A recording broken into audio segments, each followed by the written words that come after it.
Hello, friends. Welcome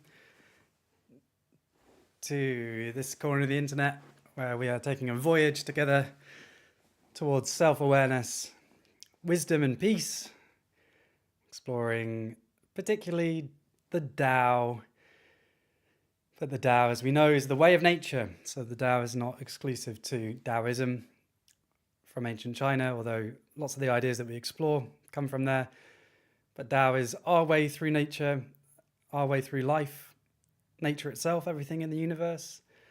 And so, we're on a journey of understanding our Tao, our way.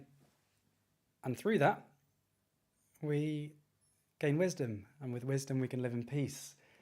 And we find ideas that can help other people live in peace as well. We create an energy that then not only transforms our lives, but also inspires the people around us. The topic that we're going to be exploring over the weekend is emotional alchemy. Emotional alchemy.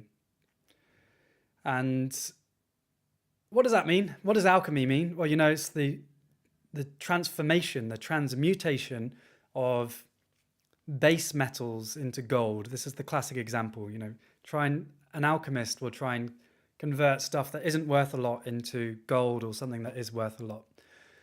And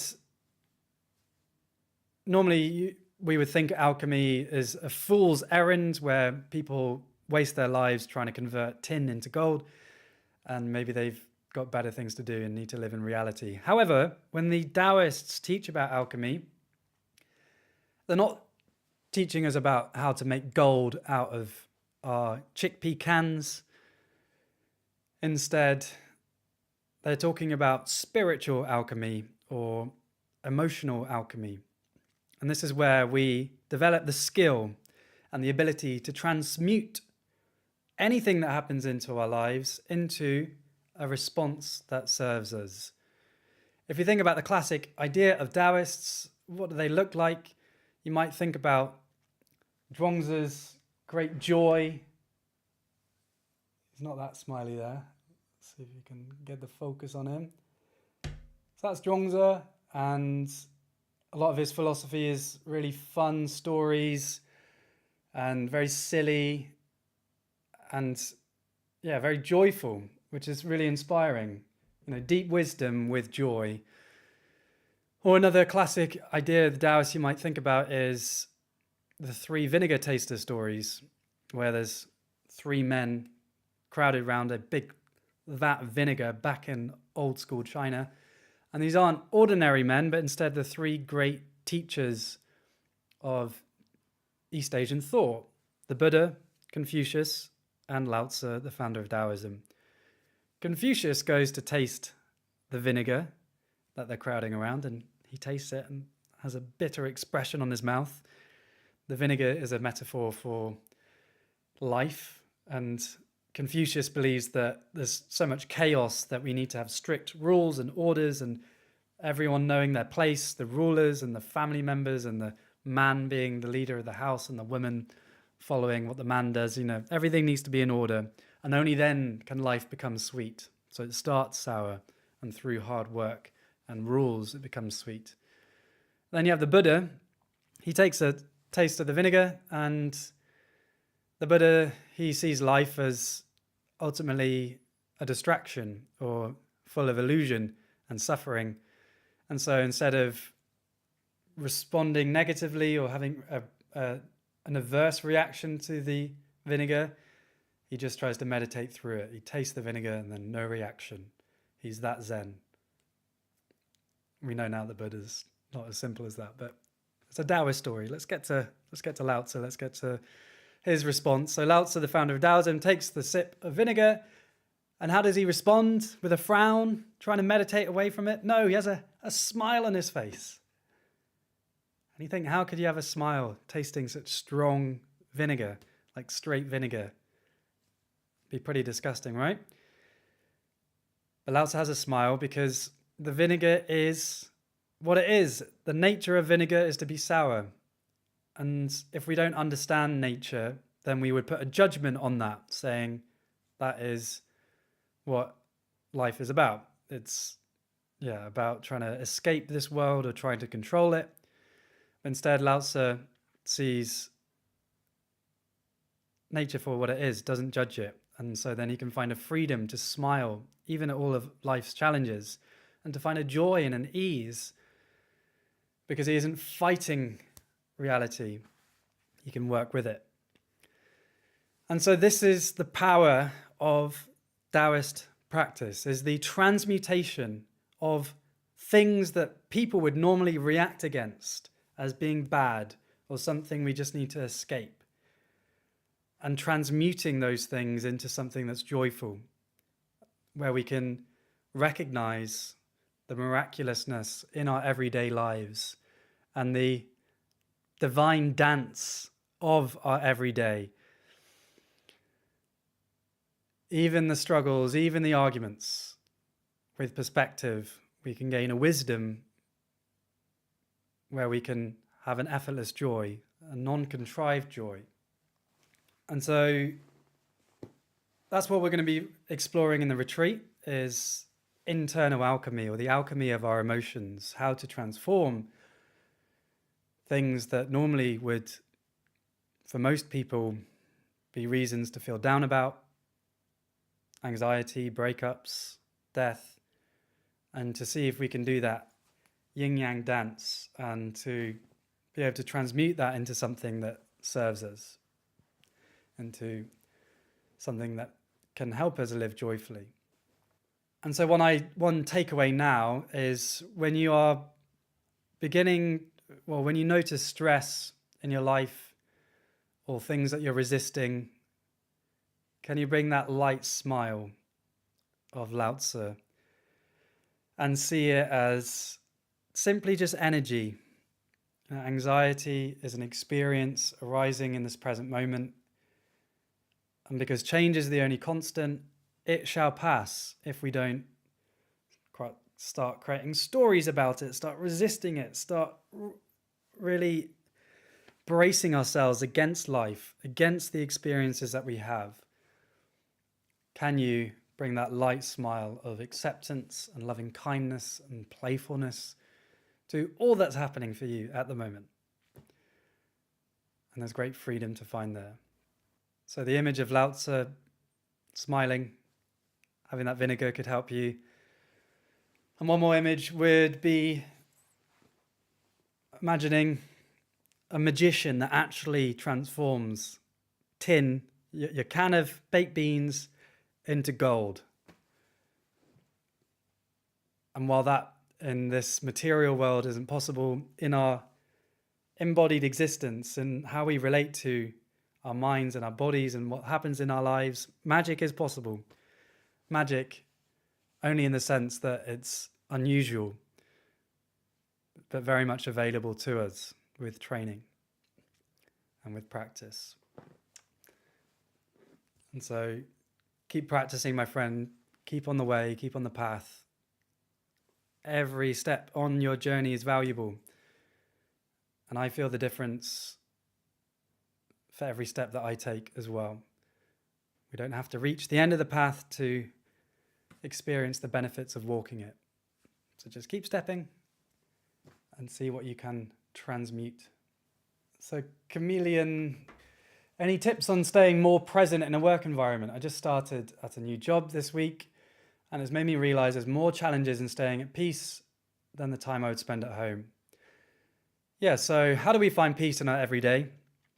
You've had the experience when you're on holiday or in nature, and you find a bit more peace, a bit more ease, only for you to come back into your everyday, and then suddenly the stress and the anxiety builds up again.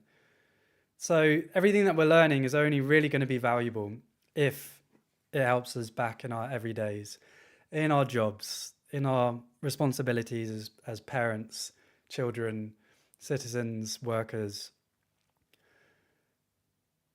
And so starting point, as always, is just sending love and compassion to that part of yourself that's finding it hard. The working many hours, stressful working situations, the trauma that we've inherited collectively and both in our own lives.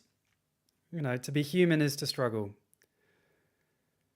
And so sending love to that bit of yourself. What do I mean by love? Just, seeing that part of yourself and saying, yeah, it's actually okay for me to be finding things hard.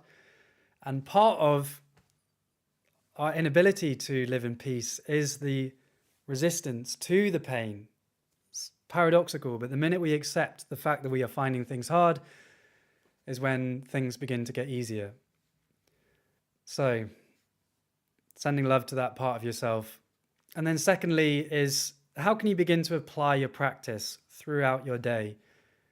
So each week I talk about the mindful breath, the practice I do throughout the day. And my friend, would you like to take a breath with me? I invite you to join me for a couple of breaths together.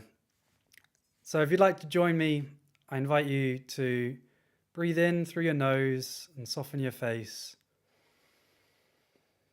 And breathing out, softening even more. Can you relax your face? Let's try one more of those. Breathing in calm and ease. And breathing out, letting any tension go.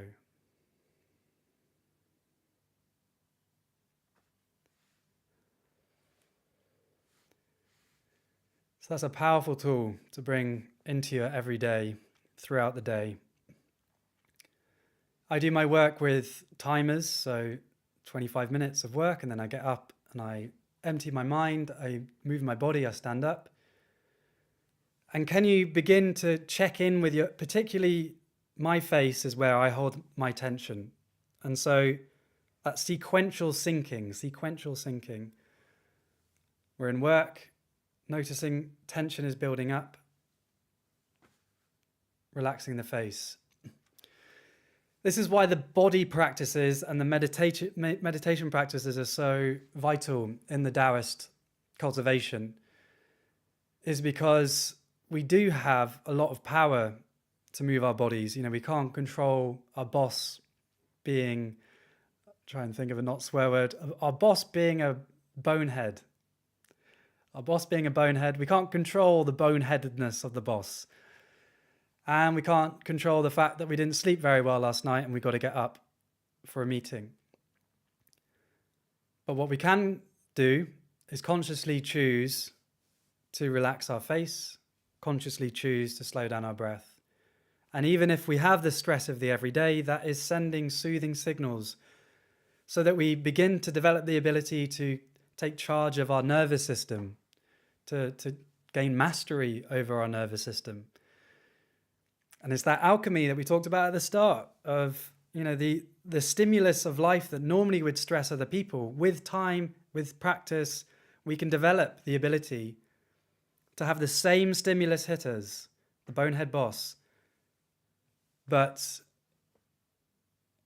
we don't take on that stress. We still find our freedom. We get our job done, and we find time for play and for joy.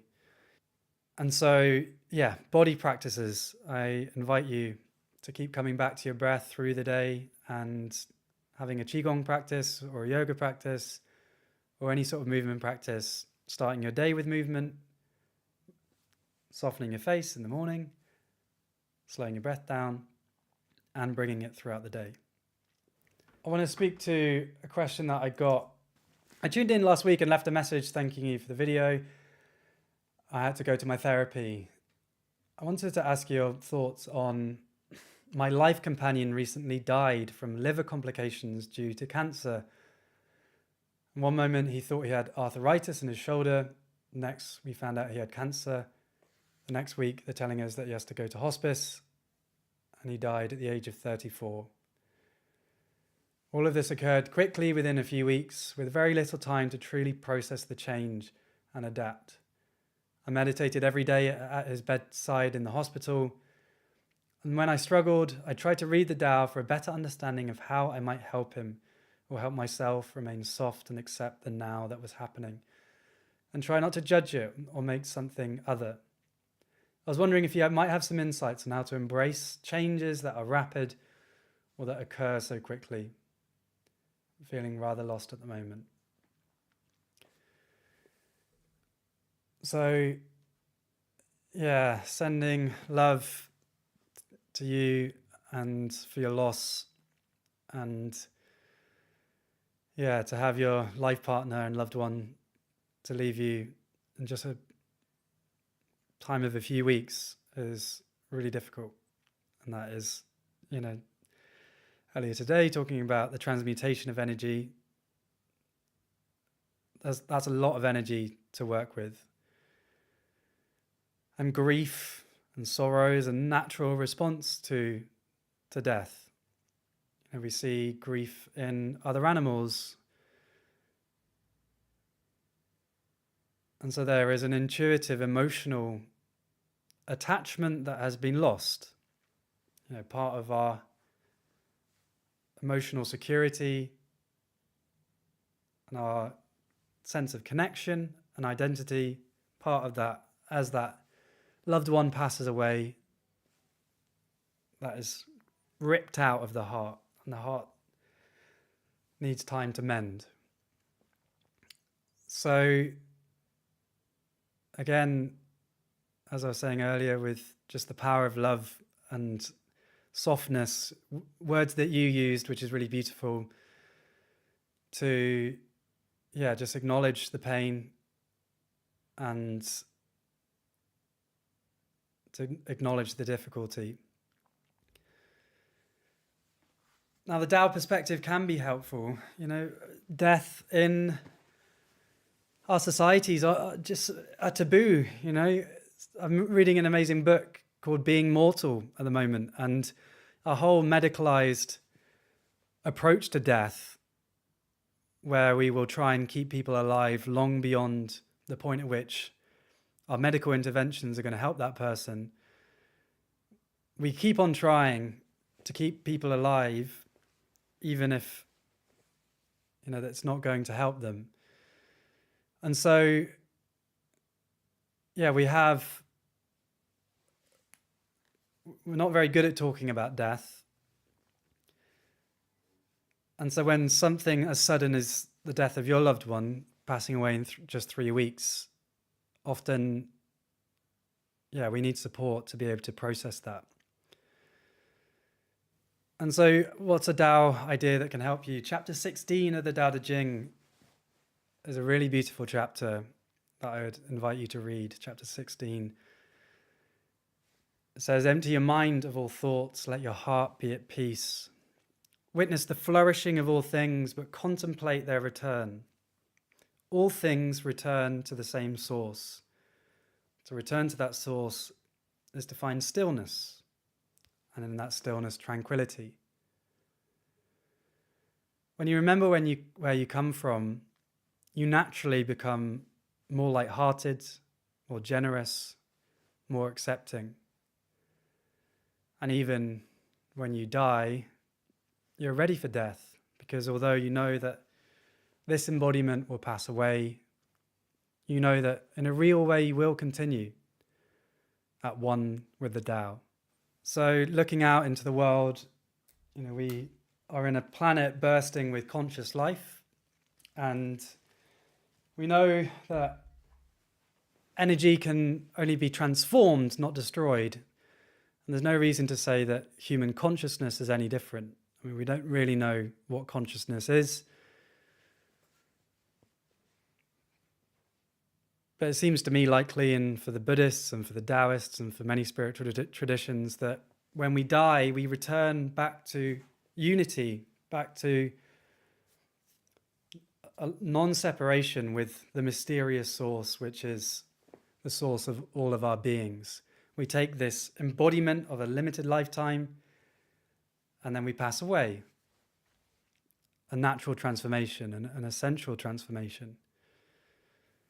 And so, although I don't believe that we continue as George, or, you know, your loved one, their spirit somehow stays in the universe and travels around without the body, I believe the body is essential for our consciousness to come into being, and when we die, we dissipate back into the universal consciousness. But that does mean that we can find a sense of connection and comfort and support from even death, that it is us returning back to connection with the mysterious source that we emerge from. So an invitation to just meditate with that chapter, getting out into nature to be part of this great miraculous unfolding that we are a part of.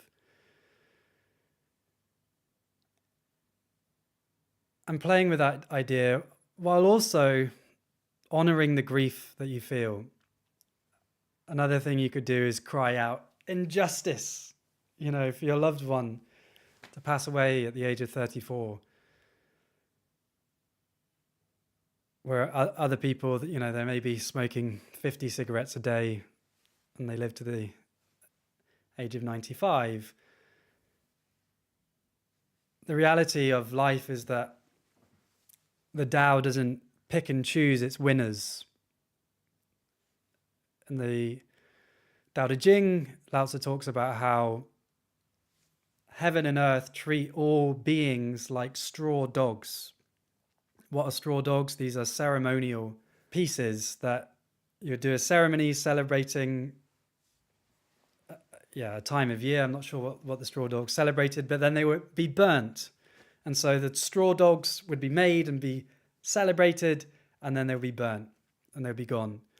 And so we're kind of like that as well. We come into this embodiment, a celebration of the Tao, this great miraculous coming together that we are. But then just as quickly we can go. And so the Tao doesn't pick and choose its winners. And so what for our heart and for our mind can seem like injustice, that your loved one could go so early, is just the workings of nature, and something that, although it's difficult to accept, if we can accept, that we find more flow and more ease because we're not resisting the inevitability of change or trying to kid ourselves into imagining that there'll be some deity that will, let's say, save specifically our loved ones. So a principle that the Taoists talk about is harmony. What is harmony? It's the integration of different things working together. Dun, da, da, da, that's a fifth apart. If I could sing at the same time, those notes would sing together. That would be a harmony. And so harmony is not about smushing everything together, but instead the sounding of distinct notes within unity.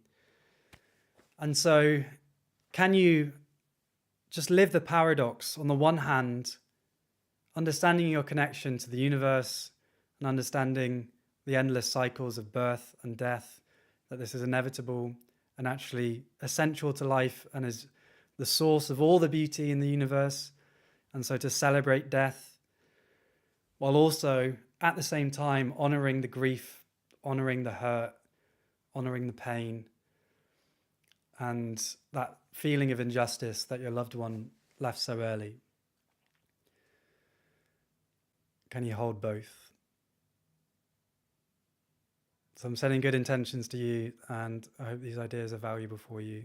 And let's just I would like to take a breath, because we're going to go into some sprap. And maybe we can base the sprap on what we've been talking about. If you'd like to join me, I'd just invite us to take a breath together, breathing in, softening the face, breathing out.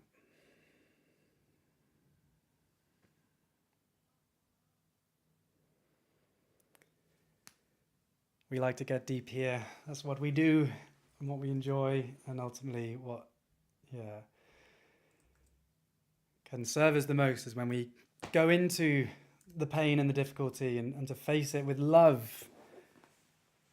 And that is where strength comes from. So I'm going to invite us to try some sprap, spiritual freestyle rap. Okay, here we go. What we're going to say. Let's try it. So I'm going to let myself flow. See where we're gonna go with the spiritual flow? Yes. Ha. 1, 2. Ha. We come into this embodiment. I'm trying to get through this uncertainty that I feel, trying to understand how it came to be that I have pain and tried to heal. Yeah. It seems to me that we are involved in the great mystery. I tried to get to the bottom of it, but can't you see that everything is energy?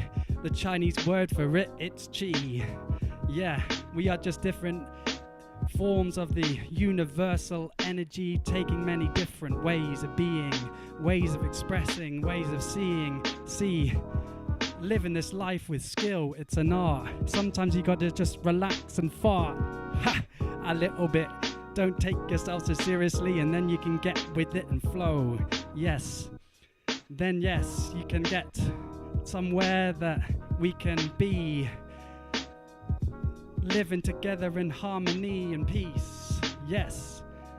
Can we sit down together and make a feast? So the skill that we're developing is an ability to take anything that's happening and transmute, get it into something that can serve us. It's time to compute, getting into an embodied flow. Yes, get with it. If we can alchemize it, turn into a magician, magic, yeah. It's the skill of life, alchemizing wrong into right. The judgments we don't need to be getting in any other way. Yes, here we're gonna say, get the scraps, sending love to the wayfinders. Gratitude for you. Let's get through, all of us together, empowering ourselves to do better, living in balance and peace. Yes, it's possible, we just need to believe. Yeah, we just need to believe. Ha ha. Yeah. Fart flows. Oh yes. Some sprat for ya.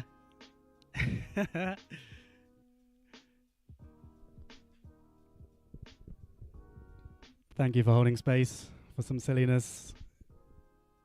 Yes, sprap time. All right, friends. So thank you so much for joining me today.